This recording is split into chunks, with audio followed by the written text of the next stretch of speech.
احلى مسا عليكم جمهوري العزيز ومتابعيني الكتير. كبير؟ لا انت كبير، متابعيني هم اللي كتير. لا مؤاخذة. بسم الله الرحمن الرحيم. اسمحوا لي ارحب بيكم اهلا وسهلا وسعيد ان احنا موجودين كلنا مع بعض في اليوم الجميل ده، ونقولوا خير صباحين وابيض على الابيض. وابيض على الابيض ان شاء الله.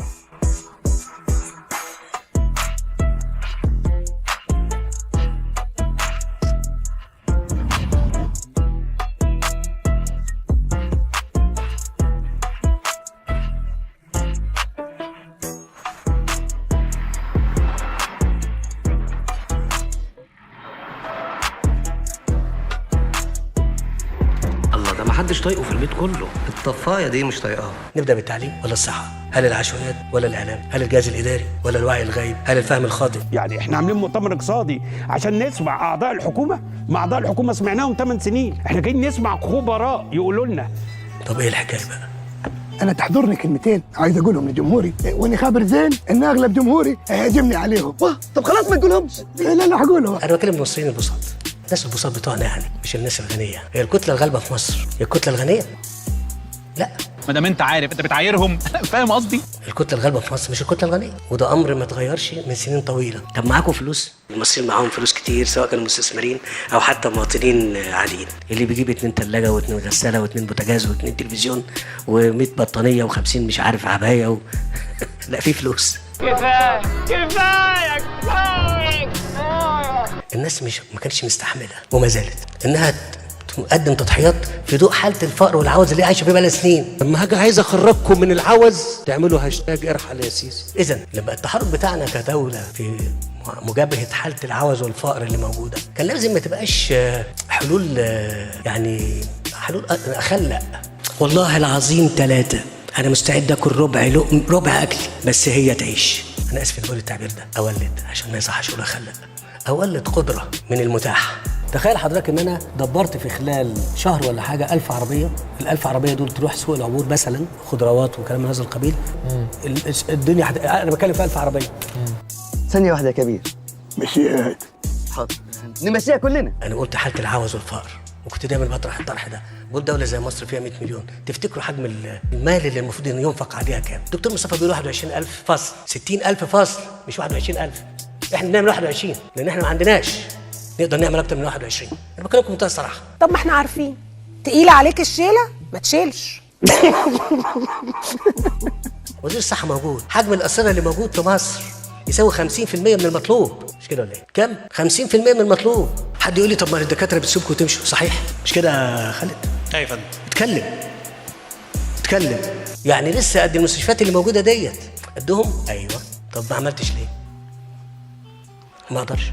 عرفتوا بقى ليه انا مش بكرر جمله مش قد الشيله ما تشيلهاش؟ لاننا ببساطه قد الشيله واكتر. زتونه عمر يا معلم، ارمي الولايه دي في الزباله. قسما بالله لم اتحدث كذبا قط في اي حاجه. هيبان مع العشره. المشكله الكبيره اللي موجوده معايا ان انا ان شاء الله راجل صادق قوي وامين قوي ان شاء الله. الراجل ده حالف قسم، يعني استحاله يكذب ولو على رقبته. طب انا بقى جيت في الحمله بتاعت 2014 قلت لكم انا لها؟ لا، انا عارف مصر زي ما انا شايفكم كلكم قدامي كده، وعارف علاجها برضو زي ما انا شايفكم قدامي كده. اديتكم وعود جميله؟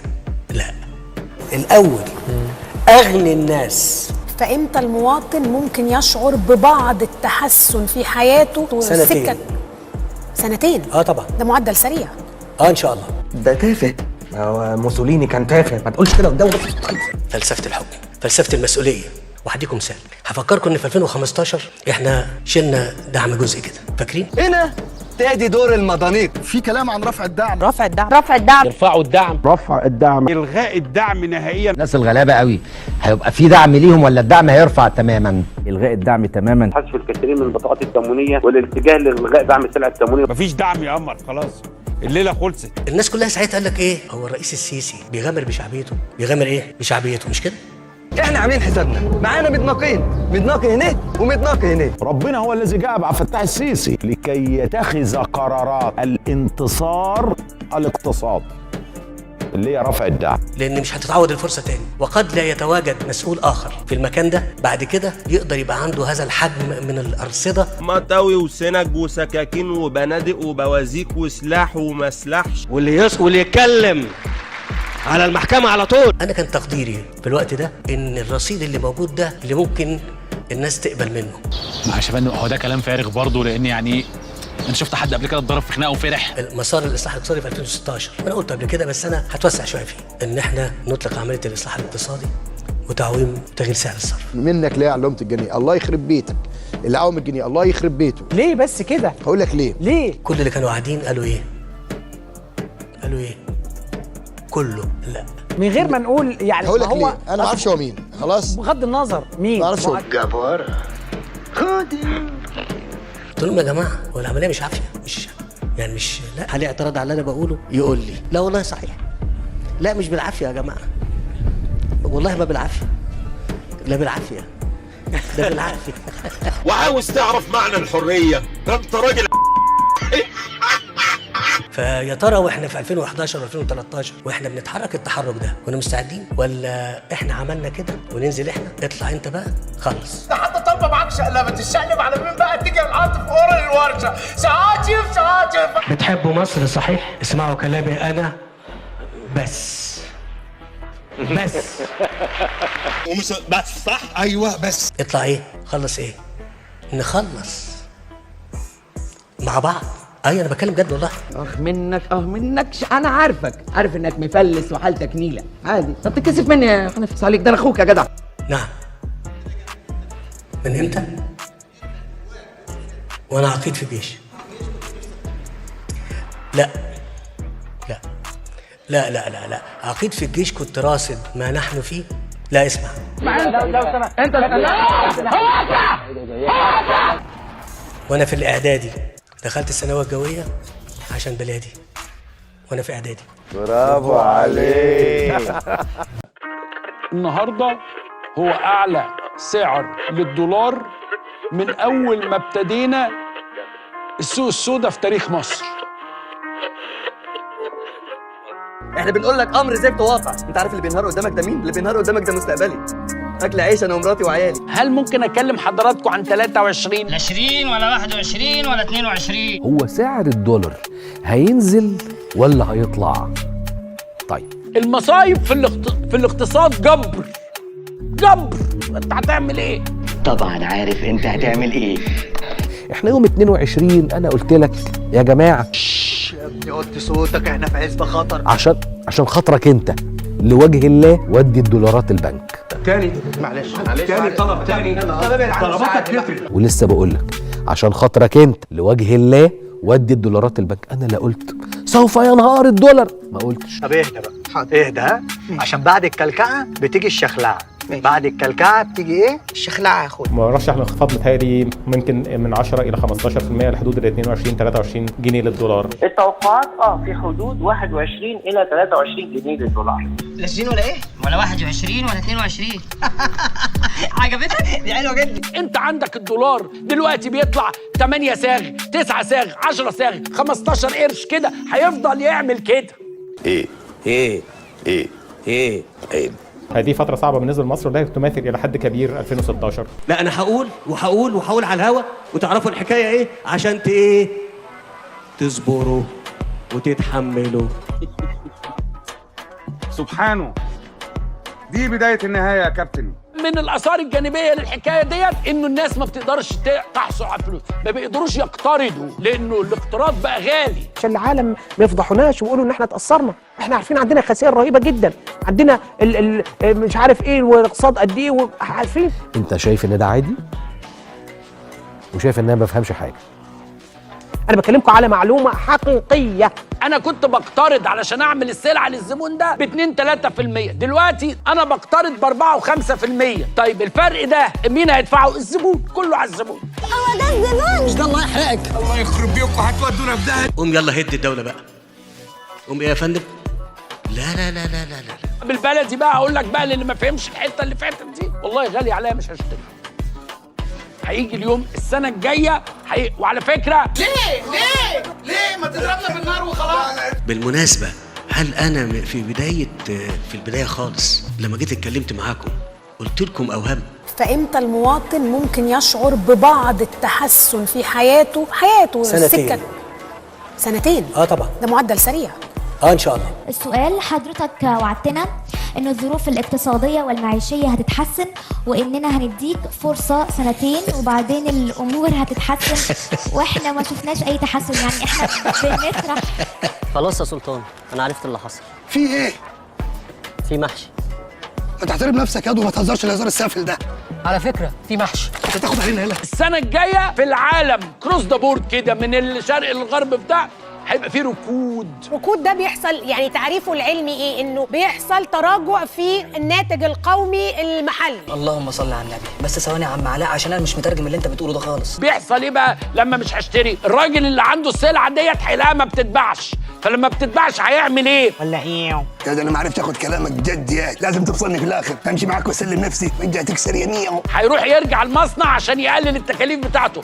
هيقلل التكاليف بتاعته ازاي؟ هيمشي ناس.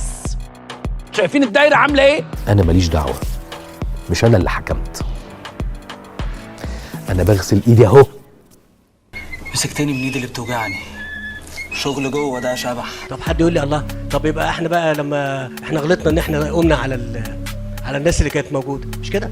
حد يقول لي كده. قول لهم كده. استنى قول لهم كده. اتكلم شويه. تتكلم ازاي؟ شوف انا هقول لك وبقول لكم ليكم كلكم يا مصريين اللي بتسمعوني، موضوع ازمه الدولار كاشفها يا جماعه. يا سلام على التواضع. واكيد حضراتكم النهارده لما صحيتوا ما لقيتوش حاجه حصلت في البنك المركزي، صح؟ ما لقيتوش وصل 23 ولا 40، صح؟ يا ابني الايه؟ صح. الجنيه المصري يتراجع لمستوى تاريخي امام الدولار. السعر العادل للدولار مقابل الجنيه ما بين 23 إلى 25 جنيه لكل دولار. دولار ب5.5. مان ده عيني جدا. حلق يا مصري واجري يا مصري وحط كل مدخراتك بدولار، والدولار هيوصل 30 و40 و50 وكلنا ايه؟ هنقوم على وشنا. هو دي مشكله ان انت يكون عندك عده لمس وبتدي رايك احيانا يعني. قال لك تعويم جديد؟ لا، مفيش حاجه اسمها تعويم جديد. والله لو قلنا من هنا للصبح هو الدولار فلت ومحدش قادر عليه. الدولار الامريكي البلطجي ولا حاجه ولا نكلت مصر، وعمل فعل فاضح مع الجنيه. ربنا يستر على الجنيه بتاعنا. ازاي يزيحوا حاجه زي دي؟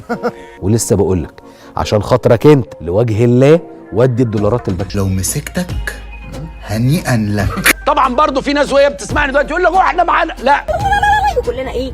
هنقوم على وشنا. ما هو سعر الدولار ده يزيد وينقص هيأثر عليك انت اللي ما معكش دولار. الفتاوى كبير قوي، ده مصير الاقوياء وهادم الضعفاء. خلاص، فانا عشان كده لازم اشرح لك.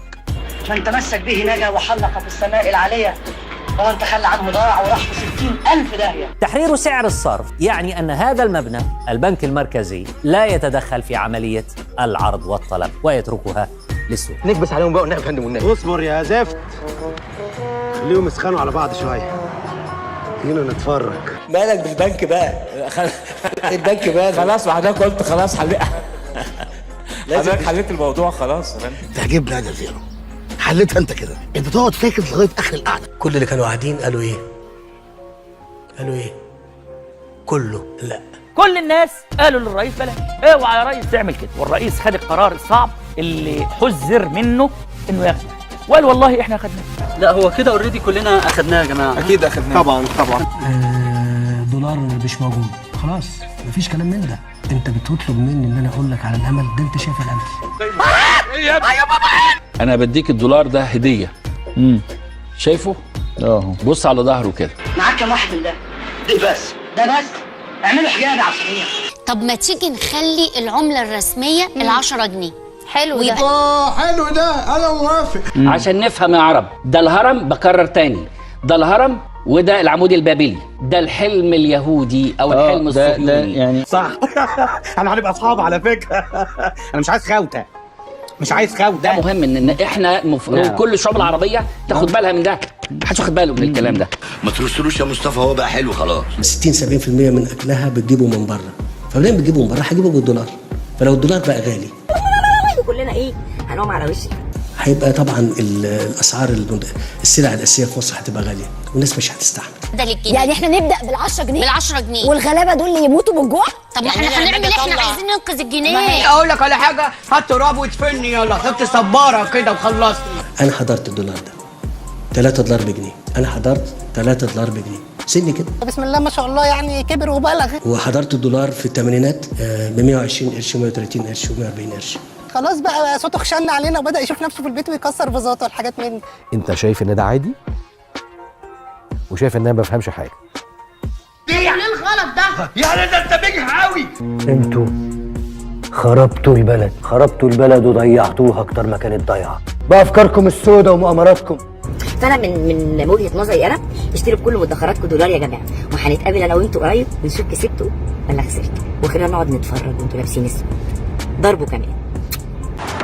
ماشي يا صباح، احنا اللي كسبنا. 700 جنيه ليه يا معلم؟ احنا طالبين ايه؟ امسك 700 جنيه. طب بص يا معلم احنا مش عايزين الحاجات دي، احنا هناخد دول. حسابك كام كده؟ كده 540. ليه يا عم كتير برضو؟ الاسعار لم يجد من يحنو عليه او يرفق به.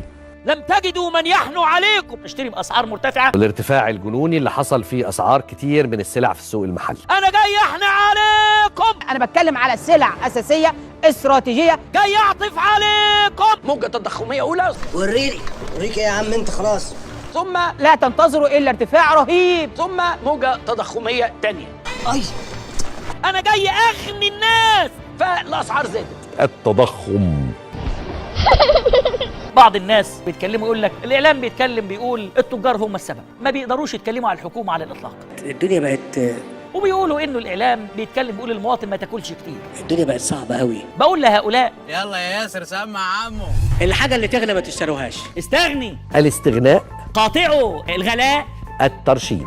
شكرا مش عايزين. السعر لا مش عايزها. كان في دايما اولويات للدوله تجاه قضاياها، لكن عمليا وعشان يعني هو اللي معاه الخرطوشه. ميلاد دوله جديده بافتتاح العاصمه الجديده، العاصمه الاداريه الجديده. لكل الناس اللي بتسال وهي فلوس البلد بتروح فين؟ مسجد الفتاح العليم، ثاني اكبر مسجد على مستوى العالم، وكاتدرائيه ميلاد المسيح، اكبر كاتدرائيه في الشرق الاوسط. ايه اخبار المونوريل؟ بنعمل قطار كهربائي جديد، تركب تقعد ومونوريل جديد 360 مليار. حضرتك شفت اكيد الجدل في هذا الامر. على فكره الرقم هيزيد عن 360 مليار جنيه. بدبره عن طريق السلف الاستدانه كله. ما هعمل له ايه؟ لا يكلف الله نفسا الا وسعها. اطول ساري علم، تركب تقعد. برج الايقوني، اعلى برج في افريقيا، اعرض كوبري بالعالم، محور رود الفرج، اكبر حديقه مركزيه في الشرق الاوسط، النهر الاخضر. نهر حوالي 1000 فدان تقريبا، يعني داير كله حضرتك بتاعه حوالي 20 كيلو. زائد بقى هيبقى عندنا في اكبر بحيره حوالي من 20-25 فدان. محدش قال لك انك انت فقير قوي. انا شايف لوحه سرياليه بتحسسك بالتحديد. تشيز. ده اكبر مجمع حمامات سباحه، 4 ملاعب كره طايره شاطئيه. انا فاهم حضرتك كمواطن بتتفرج عليا دلوقتي تقول له انا مالي. انا فعلا كنت لسه هسألك نفس السؤال. الطايره شاطئيه بالمايوهات بالظبط على رمله البحر. الله. الشغل في الموضوع ده نار جبار. بدبره منين؟ بدبره عن طريق السلف الاستدانه. ارحم امي العيانه. الدنيا بقت صعبه قوي. افتتح الرئيس المصري عبد الفتاح السيسي بحضور عدد كبير من القادة العرب والأفارقة والأجانب قناة السويس الجديدة.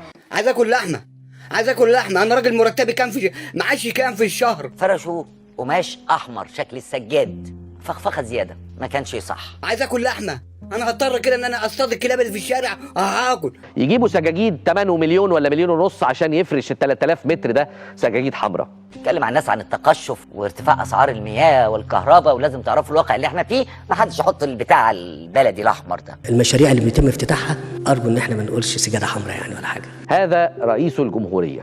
ملناش دعوة. في بروتوكولات معينه وفي تشريفات معينه بتتعمل. وانا معاشي كام في الشهر؟ يبقى العداله هو ده اللي احنا عايزينه، هو ده المطلوب. انت مش محتاج تقول لي هات، انا لو اقدر اديك هديك من عيني. المؤتمرات الشبابية التي ترعاها رئاسة الجمهورية. السؤال اتكرر قبل المنتدى شباب العالم واثناء منتدى شباب العالم وبعد منتدى شباب العالم. نبدأ افتتاح منتدى شباب العالم. بيسأل يعني 5000 واحد مدعوين وتذاكر طيران واقامه. انا مش قادر اديك. الطياره بتاعت رئيس الجمهوريه اللي هي بيقام فيها الاجتماعات وبيتنقل من مكان لمكان هو والطاقم الرئاسي، وبكل تأكيد الطائرة الرئاسية لازم تكون مجهزة بشكل مختلف عن الطائرات الأخرى. تركب تقعد.